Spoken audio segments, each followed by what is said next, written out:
हाँ तो दोस्तों नमस्कार, स्वागत है आपका देव क्लासेस के यूट्यूब चैनल पर। बात करते हैं दोस्तों, हमारी जो पिछली क्लास हुई थी उसमें मैंने 2 क्वेश्चन आपको होमवर्क में दिए थे करने के लिए, और उन 2 क्वेश्चन के जिन्होंने जवाब दिया है उन 3 स्टूडेंट के नाम मैं अनाउंस कर रहा हूँ। जिसने सबसे पहले जवाब दिया था उसका नाम है धनराज, दूसरे नंबर पे जिसने जवाब दिया था उसका नाम है बनवारी, और तीसरे नंबर पे जिस स्टूडेंट ने जवाब दिया था उसका नाम है शिव नारायण। अब बात करते हैं आज की क्लास की। हमने पिछली क्लास में पढ़ा था दोस्तों, एकाधिकन पूर्वेण द्वारा योग पढ़ लिया था, एकाधिकन पूर्वेण द्वारा व्यकलन सीख लिया था, और एक न्यूनन पूर्वेण द्वारा व्यकलन सीख लिया था। दोस्तों पिछली क्लास में जो हमने एकाधिकन पूर्वेण द्वारा व्यकलन सीखा था उसका एक और सवाल मैं आज करवा रहा हूं आपको। इस सवाल में क्या है दोस्तों, घंटा और मिनट और सेकेंड, घंटा मिनट और सेकेंड का सवाल है। इसमें व्यकलन करना हमारे को। अब व्यकलन करना दोस्तों ध्यान रखने वाली बात है ये है कि इसमें मिनट और सेकंड वाला जो स्तंभ है उसमें हमारे को इकाई स्तंभ में आधार 10 लेना है, और दहाई का जो स्तंभ है दोनों में सेकंड और मिनट में उसमें आधार हमारे को 6 लेना है। अब पिछली क्लास में मैंने आपको परमित्र अंक के बारे में बताया था। अब आधार इकाई स्तंभ में हमें आधार 10 ले रहे हैं ना, तो परमित्र अंक कैसे लेंगे? जिन 2 संख्याओं का योग 10 होता है वे एक दूसरे की परमित्र अंक होती है। अब 1 का परमित्र अंक हो गया 9, इन दोनों का योग होता है 10। अब 2 का परमित्र अंक हो गया दोस्तों 8, 3 का परमित्र अंक हो गया दोस्तों 7, और 4 का परमित्र अंक हो गया दोस्तों 6, 5 का परमित्र अंक हो गया दोस्तों 5। अब ये तो जब हम आधार 10 लेते हैं ना तब ये परमित्र अंक। अब दूसरे स्तंभ में हम आधार 6 लेंगे तो यहाँ परमित्र अंक क्या रहेगा? इसमें भी वो स्थिति है जो आधार 10 वाले में थी। जिन 2 संख्याओं का योग 6 हो जाता है वे एक दूसरे की परमित्र अंक हो जाएगी। अब आधार यहाँ हम 6 ले रहे हैं जैसे, तो यहाँ परमित्र अंक हो जाएगा 1 + 5। 1 का परमित्र अंक हो गया 5, और 5 का परमित्र अंक हो गया दोस्तों 1, 2 का परमित्र अंक हो गया दोस्तों 4, 4 का परमित्र अंक 2, 3 का परमित्र अंक दोस्तों 3। अब व्यकलन करते हैं। पहला स्तंभ लेते हैं हम सेकेंड वाला। सेकेंड वाले इक्कीस स्तंभ में आधार 10 लेना है। 5 में से 0 को घटाया 5, क्योंकि 5 में से 0 चला जाता है। 1 में से 3 को घटाया 3 नहीं जाते हैं। अब आधार 6 लेना है, तो 3 का परमित्र अंक हो गया दोस्तों 3।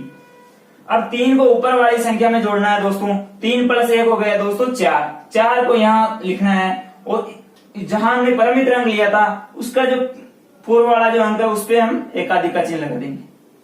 अब आते हैं मिनट वाले स्तंभ में। मिनट वाले स्तंभ में जो इकाई वाला स्तंभ है उसमें से 2 में से यहाँ 4 के ऊपर एकाधिक है, इसका अर्थ हो गया दोस्तों 4 + 1।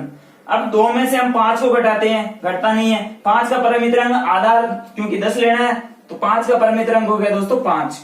अब 5 को ऊपर वाली संख्या में जोड़ना है। 5 + 2 कितना हो गया दोस्तों 7। 7 को नीचे लिखा, और जो 4 के जो पूर्व वाला अंक है उस पर हम एकाधिक का चिन्ह लगा देंगे। अब मिनट वाले दूसरे स्तंभ में आधार 6 लेना, तो परमित्र अंक लेंगे हम ये। अब 1 में से 3 को घटाते हैं, घटता नहीं है। 3 का परमित्र अंक लेंगे 3। 3 को ऊपर वाली संख्या में जोड़ेंगे, 3 + 1 4। और दोस्तों इससे जो पूर्व वाला अंक है उस पर हम एकाधिक लगा देंगे। अब यहाँ एकाधिक लगा दिया साहब। अब घंटे में इकाई और दहाई का जो दोनों स्तंभ है उसमें ध्यान रखना है, हमारे को आधार 10 लेना है। अब 4 में से 7 को घटाते हैं तो घटता नहीं है। अब 7 का परमित्र अंक दोस्तों आधार क्योंकि 10 ले रहे हैं, 7 का परमित्र अंक हो गया 3। 3 को ऊपर वाली संख्या में जोड़ा 4, 4 + 3 होते 7। 7 को नीचे लिखा। अब इससे जो पूर्व वाला अंक है उस पर एकाधिक लगाना, क्योंकि यहाँ हमारे को परमित्र अंक की आवश्यकता पड़ी थी, वो हमारे को लेना ही है। तो 2 में से 1 को घटाएंगे तो कितना हो गया दोस्तों 1। ये दोस्तों इंपॉर्टेंट क्वेश्चन है, और आप बार बार इसकी प्रैक्टिस करें।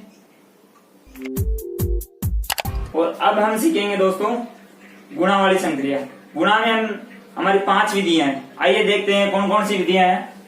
सूत्र एकाधिकन पूर्वेण द्वारा गुणा, एक न्यूनन पूर्वेण से गुणा, सूत्र निखिलम आधार से गुणा करना सीखेंगे हम, और निखिलम उपाधार से गुणा, और सूत्र ऊर्ध्व त्रिज्यभाम से गुणा। ये हमारी 5 विधियां हैं दोस्तों गुणा की। सबसे पहले हम विधि लेते हैं सूत्र एकाधिकन पूर्वेण द्वारा गुणा। बाकी विधियां हम अगली क्लास में पढ़ेंगे।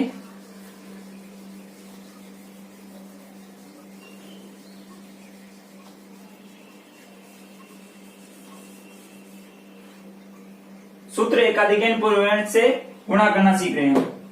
अब पहला सवाल लेते हैं हम ये। अब 83 इंटू 87 इसका हमें गुणा करना है। कौन सी विधि से करना है? एकाधिक पूर्ववर्ग से गुणा करना है। अब सबसे पहले इसकी विधि सीखते हैं दोस्तों। विधि क्या है? सबसे पहले इंपॉर्टेंट होती है विधि। अब विधि सीखते हैं। विधि में क्या है? इसमें क्या है, दो दो अंकों का गुणा कर रहे हैं, फिर 3 का करेंगे, फिर 4 अंकों का करेंगे, फिर भिन्न वाला करेंगे, फिर दशमलव वाला करेंगे। मतलब 5 सवाल करने वाले हैं हम। मतलब किसी भी तरह से आपके कोई भी सवाल आएगा तो उसका जवाब आप दे पाओगे। इसलिए हम पहला सवाल लेते हैं 2 अंकों की संख्या वाला। अब 2 अंकों की संख्या वाला, अब इसमें विधि सीखते हैं। इसमें दोस्तों जो इकाई का अंक होता है उसको चरम अंक बोलते हैं।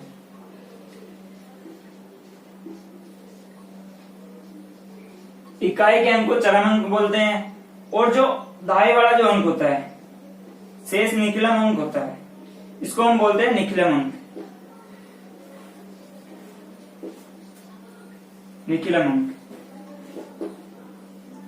दोनों इकाई के अंक हो गए चरम अंक, दोनों दहाई के अंक हो गए दोस्तों निखिलम अंक। अब इसकी विधि सीखते हैं। निखिलम अंक और चरम अंक तो हम सीख ही चुके हैं।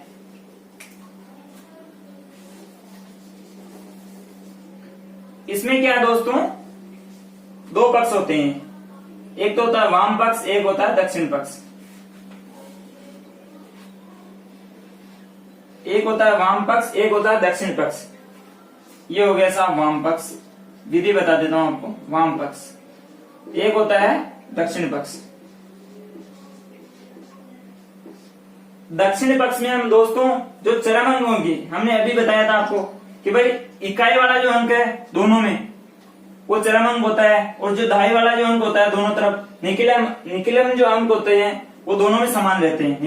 निखिलम अंक परस्पर बराबर रहते हैं। अब दक्षिण पक्ष में क्या लिखना है और वाम पक्ष में क्या लिखना है, ये बात आती है। तो अब दोस्तों दक्षिण पक्ष में हमें लिखना है चरम अंक। चरम अंक क्या है? 3 इंटू 7। 3 इंटू 7। 3 इंटू 7 का गुणा करके इधर लिखना है। चरम अंकों के गुणा को दक्षिण पक्ष में लिखना है। और जो शेष निखिलम अंक है वो समान होने चाहिए दोनों में। जैसे इसमें 8 समान है तो 8 ले लिया। और जो निखिलम अंक हमने लिया था उसका क्या करना है दोस्तों? एकाधिक करके लिखना है। 8 का एकाधिक करेंगे तो 8 का एकाधिक करेंगे दोस्तों क्या हो जाएगा? 8 + 1 बराबर 9। इसका एकाधिक 9 हो जाएगा दोस्तों। निखिलम अंकों का एकाधिक करके लिखना है और चरम अंकों का क्या करना दोस्तों? दक्षिण पक्ष में लिख देना अपने को। अब सबसे पहले हम क्या करेंगे, जो चरम अंक है, चरम अंकों का क्या करेंगे दोस्तों? योग करके देखेंगे। चरम अंकों का योग 3 और 7 कितने हो गए दोस्तों? 10। अब 10 चरम अंकों का योग दोस्तों 10 या 10 की घात के रूप में आता है। और चरम अंक का जो योग होता है दोस्तों, उसमें अगर एक शून्य होती है, मान लो 2 भी हो सकती है, 3 भी हो सकती है, एक हो, अगर एक शून्य हो तो दक्षिण पक्ष में अंकों की संख्या 2 रहेगी। अगर यहाँ योग होता है और योग के रूप में 100 आता है, अगर 2 शून्य होता है तो यहाँ दक्षिण पक्ष में अंकों की संख्या 2 की दुगनी होती है, 4 हो जाएगी। अगर यहाँ योग मतलब 3 शून्य होंगे तो यहाँ दक्षिण पक्ष में अंकों की संख्या 6 हो जाएगी। अगर नहीं होती है तो हम अंकों का समायोजन करना पड़ता है हमारे को। अब हमने यहाँ चरम अंकों का योग किया था, कितना आया योग? 10। अब यहाँ गुणा करके देखते हैं। अब दक्षिण पक्ष में हमारे पास दो अंक चाहिए क्योंकि यहाँ एक शून्य आ रहा है। अब इधर गुणा करते हैं, 8 9 72। दोस्तों अभी विधि समझा रहे हैं, अगले सवाल में आप चुटकियों में सवाल को सोल्व करोगे। 8 9 72 हो गए, ऑब्लिक 7 3 21 हो गए दोस्तों। अब इस दोनों को एक करके लिख देना, 72 और 21। ये दोस्तों आपका आंसर हो गया इस सवाल का। और एक चीज देखना भाई, दक्षिण पक्ष में कितने अंक आ गए? 2 आ रहे हैं क्योंकि हमने चरम अंकों का योग किया था। दोनों का योग कितना आया? 3 + 7 10। अब 0 1 है तो दक्षिण पक्ष में अंकों की संख्या 2 हो गई। आइए दूसरा सवाल करते हैं। दोस्तों अगर सवाल समझ में नहीं आता है तो बार बार वीडियो को देखें, जिससे आप बिल्कुल समझ पाएंगे। एक एक चीज को बिल्कुल बेसिक से समझाते हुए चल रहे हैं। आइए दोस्तों दूसरा सवाल करते हैं, 3 अंकों का दूसरा सवाल। अब विधि वही है, 2 पक्ष होते हैं, वाम दक्षिण हो गया, तो वाम पक्ष में क्या लिखेंगे दोस्तों, ये जो आगे वाले हैं जो निखिलम अंक उनको वाम पक्ष में लिखेंगे। ये हो गया साहब 5, और जो निखिलम अंक लेते हैं, निखिलम अंक बराबर होना चाहिए दोनों में। अब 5 लिया तो उसका एकाधिक करके लिखना है, 5 का एकाधिक किया, कितना हो गया दोस्तों 6। अब दक्षिण पक्ष में क्या लिखते हैं हम, चरम अंकों का योग करके लिखते हैं। अब यहां हम चरम अंकों का योग करके देखते हैं कितना आता है, 86 और 14, चरम अंकों का योग दोस्तों 100 आ रहा है। अब इसमें शून्य मतलब जीरो की संख्या कितनी आ रही है, 2। तो अब दक्षिण पक्ष में हमारे यहाँ 4 अंक होने चाहिए। चलो करके देखते हैं कितने आते हैं, 86 × 14। अब यहाँ गुणा करके देखेंगे कितने अंक आते हैं। अगर अंक बराबर नहीं आएंगे तो इनका समायोजन करेंगे, 5 और 6 30, और इसका हम गुणा करेंगे, 14 × 84 4 8, 14 अंटे 112 और 8 दोस्तों हो गए 120। अब इनको हम, अब यहाँ 2 शून्य था तो यहाँ दक्षिण पक्ष में अंकों की संख्या कितनी आ गई 4, तो इसका मतलब हमारा सवाल सही है, तो यहाँ समायोजन करने की जरूरत नहीं है। तो आगे चलेंगे, दोनों को एक करके लिख देंगे, 30 12 0 4। ये हो गया दोस्तों आपके दूसरा सवाल का जवाब। अब करते हैं दोस्तों तीसरे सवाल का, 4 संख्याओं का गुणा करके देखते हैं। कौन सी विधि कर रहे हैं दोस्तों, एकाधिक पूर्वगण द्वारा गुणा करके देख रहे हैं। यह है दोस्तों दूसरी विधि।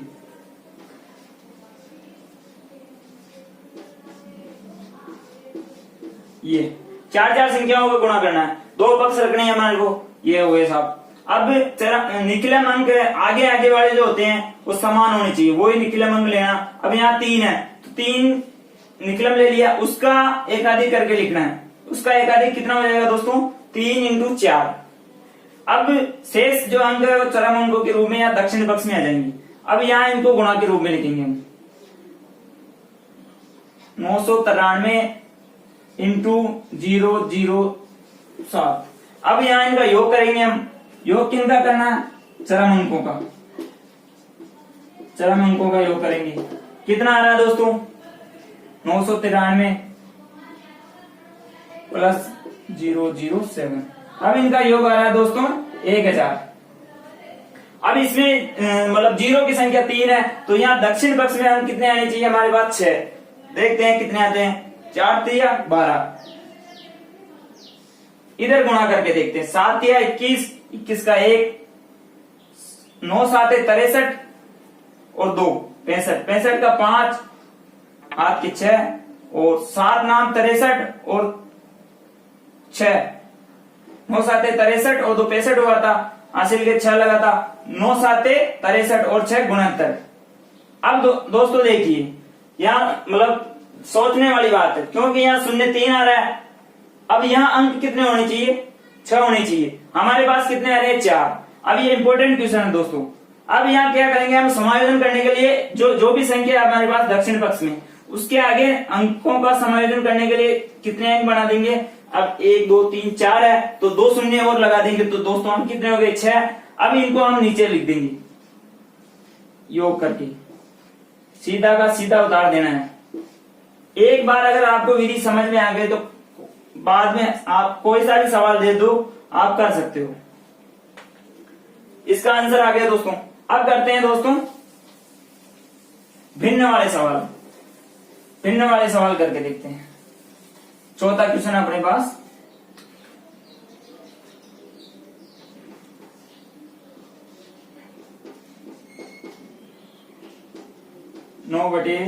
नौ सही 5/11 और 9 सही 5/11। अब ये भिन्न वाला सवाल है, इसमें भी वही है, क्योंकि निखिलम अंक दोनों बराबर होने चाहिए, बराबर है साहब। तो इसको किस में लिखना, वाम पक्ष में इस तरफ। तो निखिलम अंक का 1 अंक ले लिया, इसका एकाधिक किया, 9 का एकाधिक करेंगे कितना हो जाएगा दोस्तों 10 ऑब्लिक। अब इधर क्या लिखना है हमारे को, चरम अंकों का गुणा। चरम अंकों का गुणा कितना हो गया 5/11 इंटू 5/11। सॉरी दोस्तों यहाँ संख्या 6 है।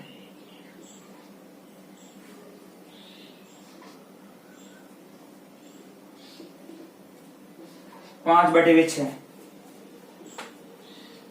अब हम चरम अंकों का योग करके देखेंगे। चरम अंकों का योग किया हमने 5/11 प्लस 6/11।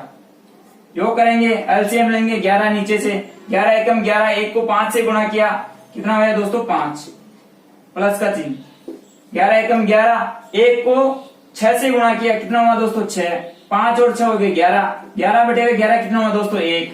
अब यहाँ मतलब 0 नहीं आ रहा बिल्कुल भी, तो यहाँ अंकों की संख्या कितनी होगी दोस्तों, यहाँ पर 1। अब 9 को 10 से गुणा करते हैं, कितना हुआ दोस्तों 90, और इसको गुणा करते हैं 5 अंक 30, ऊपर वाली संख्या को गुणा कर देते हैं अंश का और फिर हर का, 11 11 121, ये हो गया एक ही अंक का, मतलब एक ही संख्या आ रही है। तो अब इसको हम योग के रूप में लिख देंगे नीचे।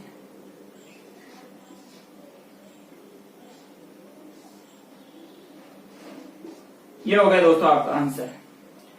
एक सवाल और करके देखते हैं दोस्तों। ये तो हो गया आपका भिन्न वाला सवाल, कोई दिक्कत नहीं आने वाली है आपको, एक एक सवाल करवा देंगे आपको। जो भी आपके कंफ्यूजन वाला जो भी सवाल होगा दोस्तों, सारे सवाल यहाँ करवाए जाएंगे। 5वां सवाल करते हैं, दशमलव वाला, 11.3 इंटू 11.7, ये दशमलव वाला सवाल है। हर एक सवाल करवाने वाले हैं, हर एक टाइप के सवाल अब यहाँ कराएंगे। अब यहाँ देखते हैं निकलम अंक कौन सा है दोस्तों, निकलम अंक बराबर होते हैं। अब कौन है, दशमलव के आगे 11 आ रहा है, इधर भी 11 है, तो एक अंक ले लेते हैं 11 11, जो भी लिया उसका एकाधिक करके लिखना। अब यहाँ क्या लिखेंगे 12, 11 का एकाधिक करेंगे तो 11 + 1 12 हो जाता है इधर। अब इधर क्या लिखना है, चरम अंकों का गुणा, 0.3 इंटू 0.7। अब यहाँ योग करके देखते हैं देखिए क्या होता साहब, 0.3 प्लस 0.7, योग कितना हुआ दोस्तों 1.0। क्या ऐसे करके देख लीजिए 3 और 0.7, अगर पॉइंट के आगे संख्या नहीं है तो 0 होता है। अब 3 और 7 कितने हो गए दोस्तों 10, 10 का 0, पॉइंट के आगे कितना आ गया 1। अब इसका मतलब 1.0 का मतलब क्या होता है 1। अब चरम अंकों का योग हमारे पास 1 आया, तो इधर भी संख्या 1 रहेगी। अब इधर गुणा किया, 7 किया 21। अब 2 अंकों के बाद हमारे को ये दशमलव लगाना, लगा दिया 11, 12 को 1 से गुणा किया 12 को वापस 1 से गुणा कर रहे 12, मतलब 12 को 1 से गुणा किया 2 और हासिल का 1, 12 को 1 से गुणा कर रहे हैं और 1 हासिल का 13, 132। और दोस्तों इसको नीचे योग के रूप में लिख देना इसको। ये हमारा आंसर आ गया दोस्तों दशमलव भिन्न वाला। दोस्तों कोई भी दिक्कत नहीं आने वाली है, अगर वीडियो समझ में नहीं आए तो बार बार वीडियो को देखें, आपके हर एक चीज समझ में आने वाली है। और जब भी आप क्लास में पढ़ने बैठे हैं तो अपनी नोटबुक साथ में लेके बैठे दोस्तों, जिससे और अपना ध्यान व्हाइट बोर्ड पे होना चाहिए, तभी दोस्तों गणित समझ में आने वाली है। दोस्तों आज की क्लास कैसे लगी कमेंट बॉक्स में आके जरूर बताएं, जिससे आगे की क्लास और आपकी और अच्छी रहने वाली है। अगर क्लास में कुछ चेंजेस करना हो तो वो भी जरूर बताएं कमेंट बॉक्स में आके। धन्यवाद दोस्तों, जय हिंद।